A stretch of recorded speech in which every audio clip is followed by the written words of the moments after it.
Kalau korang peminat dessert berasaskan santan, hari ni I nak share salah satu pencuci mulut tradisional Thailand yang I memang suka, buah loi. Dessert ni lembut, kenyal dan dimakan dengan kuah santan yang berlemak. Nampak cantik, tapi sebenarnya senang je nak buat dekat rumah. Jom kita mulakan.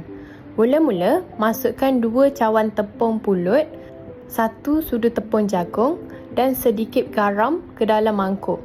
Kemudian, tuangkan santan sedikit demi sedikit sambil menguli sehingga kita dapat dough yang lembut dan mudah dibentuk. Jangan masukkan santan terlalu banyak sekaligus ya. Bila dough dah elok, masukkan sedikit perisa pisang untuk bagi aroma yang lebih wangi dan sedap.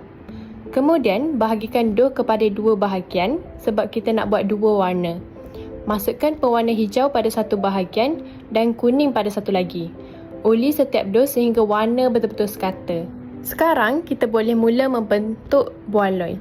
I gunakan acuan ni sebab lebih mudah dan hasilnya pun lebih cantik. Kalau korang berminat, I akan letakkan link acuan ni dekat beg kuning. Untuk acuan pisang, letakkan dough hijau dulu, kemudian baru dough kuning supaya bentuk pisangnya lebih menyelah. Selain acuan pisang, I juga gunakan acuan bunga untuk bagi lebih variation. Bila semua dah siap dibentuk, panaskan air sehingga mendidih. Masukkan buah loi yang kita dah siap bentuk tadi. Bila buah loi itu mula terapung di permukaan air, itu tandanya dah masak. Terus angkat dan toskan. Sekarang kita sediakan kuah santan pula. Masukkan secawan santan ke dalam periuk bersama sedikit air, setengah cawan gula dan secubit garam. Kemudian masukkan daun pandan dan kacau sehingga semuanya sebati. Selepas tu, masukkan isi kelapa dan sedikit halba. Jangan letak terlalu banyak ya, sebab halba ni mempunyai aroma yang kuat dan boleh mempengaruhi rasa kuah.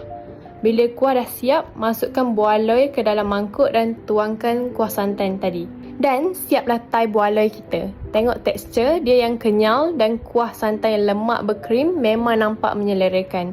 Dessert ni paling sedap dinikmati ketika masih suam, tapi kalau korang suka makan sejuk pun tetap sedap. Kalau korang belum pernah cuba buah loi, I memang recommend sangat resipi ni sebab langkahnya mudah dan hasilnya cantik. Kalau korang cuba nanti, jangan lupa tag I sebab I nak tengok hasil korang juga. Terima kasih sebab menonton dan jangan lupa follow Cook with Adila series untuk lebih banyak resipi mudah dan sedap. Jumpa lagi dalam video yang seterusnya.